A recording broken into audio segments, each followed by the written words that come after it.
स्वागत है। आज हम नेटफ्लिक्स की दुनिया में खास पड़ताल कर रहे हैं। हाँ, नेटफ्लिक्स एक ऐसी कहानी जो डीवीडी से शुरू होकर ग्लोबल स्ट्रीमिंग तक पहुंची। बिल्कुल। हमारे पास इस पर एक काफी विस्तृत लेख है जो नेटफ्लिक्स के पूरे सफर को, मतलब कैसे वो एक छोटी सी डीवीडी रेंटल कंपनी से आज इतनी बड़ी ग्लोबल पावर हाउस बनी, उसका विश्लेषण करता है। और ये कहानी सिर्फ एंटरटेनमेंट की नहीं है, इसमें बिजनेस स्ट्रैटेजी है, टेक्नोलॉजी का रोल है और कैसे इसने हमारे कल्चर को बदला है वो भी है। तो आज हमारा मिशन क्या है, ये समझना कि नेटफ्लिक्स ने एंटरटेनमेंट इंडस्ट्री को कैसे, आप कह सकते हैं, जड़ से बदल दिया। हाँ, उनकी कामयाबी के पीछे क्या रणनीतियां थीं। और इस पूरी कहानी से खासकर बिजनेस और इनोवेशन के नजरिए से क्या सीखा जा सकता है। और वो किस्सा तो है ही कि फाउंडर रीड हेस्टिंग्स को आइडिया कैसे आया, एक लेट फीस से। हाँ, अपोलो 13 वाली कहानी, $40 की लेट फीस। तो चलिए वहीं से शुरू करते हैं। तो साल था 1997। कैलिफोर्निया, रीड हेस्टिंग्स और मार्क रैंडोल्फ, इन्होंने नेटफ्लिक्स की नींव रखी। उस वक्त का माहौल सोचिए जरा, मूवी किराए पर लेनी है तो ब्लॉकबस्टर जाना पड़ता था। हाँ, मतलब स्टोर जाओ, वीएचएस या डीवीडी ढूंढो, जो अक्सर मिलती भी नहीं थी। और फिर वो लेट फीस का डर। बिल्कुल। हेस्टिंग्स का वो $40 वाला अनुभव, उसी ने उन्हें सोचने पे मजबूर किया कि भाई कोई बेहतर तरीका नहीं है क्या। हाँ, क्योंकि फिजिकल मीडिया में दिक्कतें तो थीं, स्टोर जाना, limited stock, late fees. Netflix ने इन्हीं क्या कहते हैं, दुखती रगों को पहचाना और इंटरनेट का इस्तेमाल करके हल निकालने की सोची। सही। तो 1998 में उन्होंने अपनी mail order DVD rental service शुरू की। कॉन्सेप्ट बिल्कुल नया था। मतलब ऑनलाइन कैटलॉग देखो, डीवीडी पसंद करो और वो डाक से घर आ जाएगी। हाँ, और देखने के बाद प्रीपेड लिफाफे में वापस भेज दो, आसान। लेकिन असली गेम चेंजर तो 1999 में आया। क्या था वो? वो था सब्सक्रिप्शन मॉडल। मतलब महीने का एक फिक्स्ड रेंट दो और जितनी मर्जी डीवीडी मंगाओ, कोई लेट फीस नहीं। अरे वाह, ये तो उस वक्त के हिसाब से बहुत ही क्रांतिकारी था। बिल्कुल। इसने ग्राहकों को तो सुविधा दी ही, नेटफ्लिक्स को एक रेगुलर इनकम भी मिल गई। सही कहा। और यहीं से उनका वो ग्राहक केंद्रित, कस्टमर फर्स्ट अप्रोच दिखता है। हाँ, जबकि ब्लॉकबस्टर अपने स्टोर्स और उसी पुराने ढर्रे में फंसा रहा। नेटफ्लिक्स ने इंटरनेट की ताकत समझी। अनलिमिटेड चॉइस, घर बैठे आराम, कितनी दूर की सोची उन्होंने। और इसी सोच का अगला कदम था साल 2000 में वो पर्सनलाइज्ड रिकमेंडेशन सिस्टम। अच्छा, सिनेमैच। हाँ, सिनेमैच एल्गोरिदम। ये क्या करता था, आपकी रेटिंग्स, आपने क्या देखा है, उसके आधार पर आपको नई फिल्में सुझाता था। मतलब नेटफ्लिक्स सिर्फ डीवीडी नहीं भेज रहा था, वो आपका पर्सनल मूवी गाइड बन रहा था। बिल्कुल।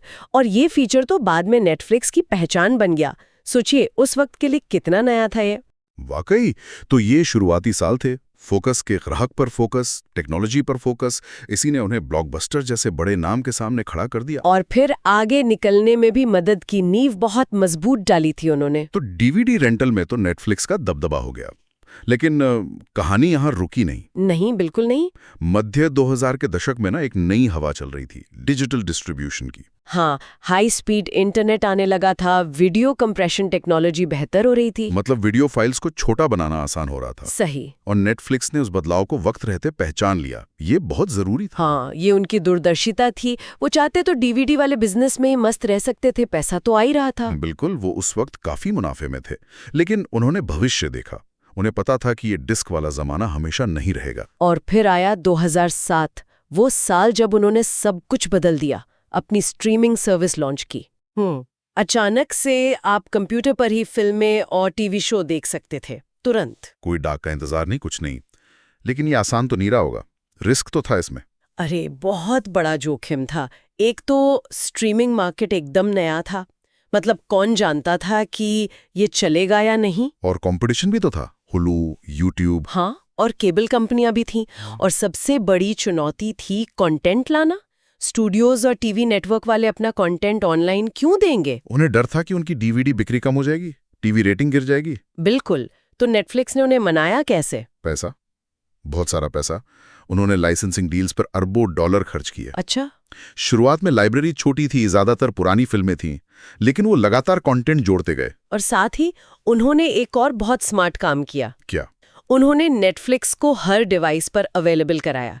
Gaming console, smart TV, mobile phone. मतलब जहां देखो वहां नेटफ्लिक्स। तो नतीजा ये हुआ कि 2010 आते आते डीवीडी पीछे छूट गया और फोकस स्ट्रीमिंग पर आ गया। हाँ, वो कंपनी जो लाल लिफाफों से शुरू हुई थी अब पूरी तरह डिजिटल हो चुकी थी।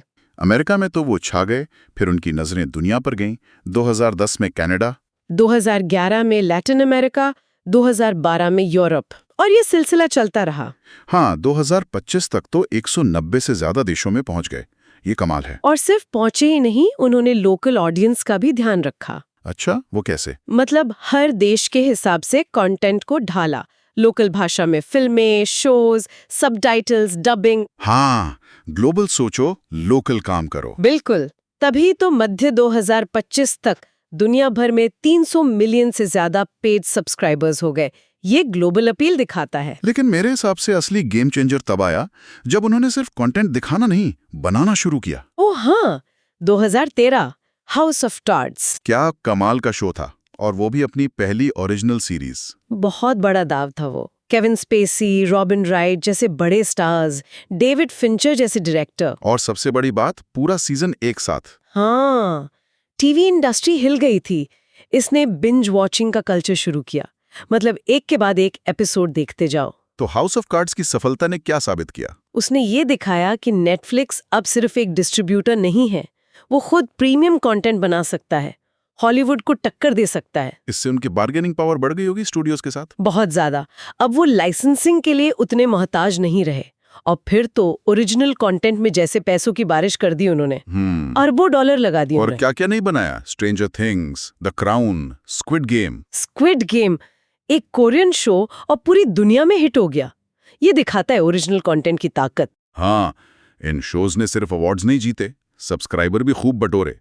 2025 तक तो उनकी लाइब्रेरी का बड़ा हिस्सा ओरिजिनल्स का ही है। और वो बिंज वॉचिंग मॉडल, उसने तो देखने वालों की आदतें ही बदल दी। कंट्रोल अब हमारे हाथ में था। बिल्कुल, टीवी का वो हफ्ते भर का इंतजार खत्म। सही। नेटफ्लिक्स की कहानी में ना टेक्नोलॉजी का भी बहुत बड़ा हाथ है। वो उनका रिकमेंडेशन एल्गोरिदम कमाल है। हाँ, वो तो जैसे जादू है। मशीन लर्निंग का इस्तेमाल करके वो लगातार सीखता रहता है। मतलब आप क्या देख रहे हैं, क्या पसंद कर रहे हैं, कब देख रहे हैं, क्या स्किप कर रहे हैं, सब कुछ, और फिर उसी हिसाब से आपको कंटेंट दिखाता है। इससे यूजर बंधा रहता है। बिल्कुल। और नेटफ्लिक्स को भी पता चलता है कि आगे क्या बनाना है। 2025 तक तो ये और भी ज्यादा स्मार्ट हो गया है। और सिर्फ एल्गोरिदम नहीं, वीडियो क्वालिटी पर भी उनका फोकस रहा है। 4K, HDR, ये सब वो काफी जल्दी ले आए थे। हाँ, और वो अडेप्टिव स्ट्रीमिंग टेक्नोलॉजी जो इंटरनेट स्पीड के हिसाब से क्वालिटी एडजस्ट करती है, ताकि बफरिंग न हो, वीडियो अटके नहीं। ये छोटी छोटी चीजें मिलकर एक्सपीरियंस बहुत अच्छा बनाती हैं। और एक्सेसिबिलिटी पर भी उन्होंने ध्यान दिया है। Multiple languages, subtitles, audio description. हाँ, जो विजुअली इम्पेयर्ड लोगों के लिए होता है। और ऑफलाइन डाउनलोड तो है ही। ये सब चीजें दिखाती हैं कि उन्होंने यूजर एक्सपीरियंस को कितनी अहमियत दी। बिल्कुल। टेक्नोलॉजी उनके लिए सिर्फ एक टूल नहीं, बिजनेस का कोर हिस्सा है। लेकिन सफर हमेशा आसान नहीं होता, चुनौतियां भी आईं और अब तो बहुत बढ़ गई हैं। हाँ, सबसे बड़ी चुनौती है competition. Disney plus, Amazon prime video, Apple TV plus, सब बड़े खिलाड़ी हैं, सबके पास बहुत पैसा है, अपना एक्सक्लूसिव कंटेंट है। बिल्कुल। इसे स्ट्रीमिंग वॉर्स कहते हैं, और ये अब और तेज हो गई है। हर कोई सब्सक्राइबर चाहता है। और इस सब का असर नेटफ्लिक्स के फाइनेंस पर भी पड़ा होगा। ओरिजिनल कंटेंट पर इतना खर्च, ग्लोबल एक्सपेंशन। हाँ, कंपनी पर कर्ज काफी बढ़ गया, निवेशकों को चिंता होने लगी। और फिर 2022 में वो झटका लगा, एक दशक में पहली बार सब्सक्राइबर्स कम हुए। वो एक वेकअप कॉल था, उन्हें अपनी स्ट्रैटेजी बदलनी पड़ी। उन्होंने कुछ कड़े कदम उठाए हैं ना। 2023 में पासवर्ड शेयरिंग पर रोक। हाँ, जो काफी टाइम से लोग कर रहे थे। और उसी साल वो सस्ता एड सपोर्टेड प्लान भी ले आए। तो क्या इन कदमों से फायदा हुआ? सब्सक्राइबर ग्रोथ तो वापस आई, लेकिन नई बहस शुरू हो गई। क्या एड वाला प्लान नेटफ्लिक्स के प्रीमियम फील को कम करता है? पासवर्ड शेयरिंग रोकना कितना सही है? ये सवाल तो हैं, और यहाँ हम सिर्फ रिपोर्ट कर रहे हैं, कोई साइड नहीं ले रहे। बिल्कुल। कंटेंट को लेकर भी तो विवाद होते रहे हैं। कभी किसी शो पर कंट्रोवर्सी, हाँ, कभी रिप्रेजेंटेशन पर सवाल। ऐसे मुद्दे आते रहते हैं। नेटफ्लिक्स का कहना है कि वो इस पर ध्यान देते हैं, डाइवर्सिटी बढ़ाने की कोशिश कर रहे हैं। ये इंडस्ट्री का एक सच है, और हम इसे बस बता रहे हैं। इन सब चुनौतियों के बावजूद इंडस्ट्री पर नेटफ्लिक्स का असर तो बहुत गहरा रहा है। ओह, जबरदस्त। बिंज वॉचिंग को नॉर्मल बना दिया। बाकी नेटवर्क्स को अपनी स्ट्रीमिंग सर्विस लानी पड़ी। और नेटफ्लिक्स एंड चिल तो जैसे कहावत बन गई। और उनका डेटा का इस्तेमाल, मतलब शो बनाना है, रिन्यू करना है या कैंसिल करना है, सब डेटा के आधार पर। हाँ, जैसे स्क्विड गेम का उदाहरण दिया था, डेटा ने ही शायद उसकी ग्लोबल अपील को पहचाना। लेकिन इसकी आलोचना भी होती है। क्या एल्गोरिदम क्रिएटिविटी पर हावी हो रहा है?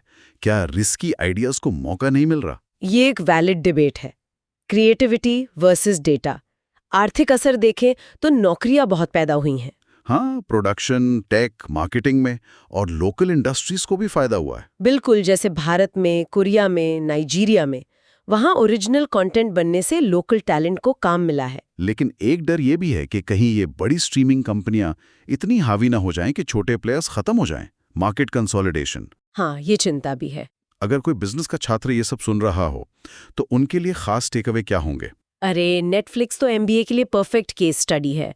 स्ट्रैटेजिक मैनेजमेंट, कैसे उन्होंने डीवीडी से स्ट्रीमिंग पर पिवट किया, innovation, streaming technology, originals, marketing, personalisation, international business, global expansion, localisation, finance, कर्ज लेकर ग्रोथ मैनेज करना। और अब डाइवर्सिफिकेशन, लाइव इवेंट्स, गेमिंग में जाना। तो सबसे बड़ी सीख क्या है? निचोड़।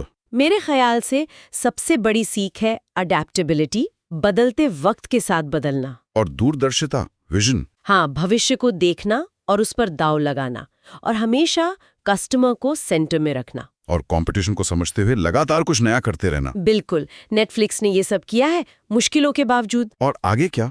2025 के बाद नेटफ्लिक्स किस दिशा में जा रहा है? वो नए रेवेन्यू स्ट्रीम्स ढूंढ रहे हैं, जैसे आपने बताया, लाइव इवेंट्स में आ गए हैं, बॉक्सिंग, WWE प्रोग्रामिंग। हाँ, 2023 से। ये तो सीधा टीवी को चैलेंज है। और गेमिंग में भी बड़ा दांव लगा रहे हैं। मोबाइल गेम्स तो 2021 में आ गए थे। अब क्लाउड गेमिंग पे नजर है। हाँ, जहां बिना डाउनलोड किए गेम स्ट्रीम कर सकें। ये बड़ा हो सकता है। टेक्नोलॉजी फ्रंट पर कुछ नया, एआई वगैरह। एआई की भूमिका बढ़ेगी। सुनने में आया है कि एआई टूल्स पर काम चल रहा है, स्क्रिप्ट एनालिसिस, ऑटोमेटेड एडिटिंग वगैरह के लिए। लेकिन इससे वो बहस फिर तेज होगी, टेक्नोलॉजी वर्सेस क्रिएटिविटी। हाँ, वो संतुलन कहाँ मिलेगा ये देखना होगा। और एक और जरूरी चीज, सस्टेनेबिलिटी। बिल्कुल, हर बड़ी कंपनी की तरह नेटफ्लिक्स भी अपना कार्बन फुटप्रिंट कम करने पर ध्यान दे रही है। Renewable energy, eco friendly production. ये अब सिर्फ जिम्मेदारी नहीं, जरूरत बन गया है। ग्राहक भी ये देखते हैं। सही कहा। तो ये था नेटफ्लिक्स का सफर, डीवीडी से ग्लोबल स्ट्रीमिंग जायंट बनने तक। ये कहानी है इनोवेशन की, अडेप्टेशन की और कंटेंट की ताकत की। और इसने हमारे एंटरटेनमेंट देखने के तरीके को पूरी तरह बदल दिया। बिल्कुल। और ये हमें एक दिलचस्प सवाल पर छोड़ जाता है। आज जब इतने सारे ऑप्शंस हैं, डिज्नी, अमेज़न, यूट्यूब, क्या नेटफ्लिक्स अपनी वो खास पहचान, वो कल्चरल इम्पैक्ट बनाए रख पाएगा? हाँ, या फिर वो भी बस कई स्ट्रीमिंग सर्विसेज में से एक बन जाएगा? और भविष्य में कहानियां कैसे कही जाएंगी?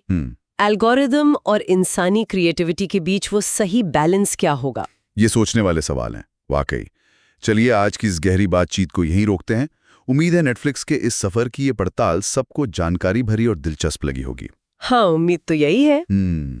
हम जल्द ही मिलेंगे एक और विषय पर ऐसी ही गहराई से बात करने के लिए।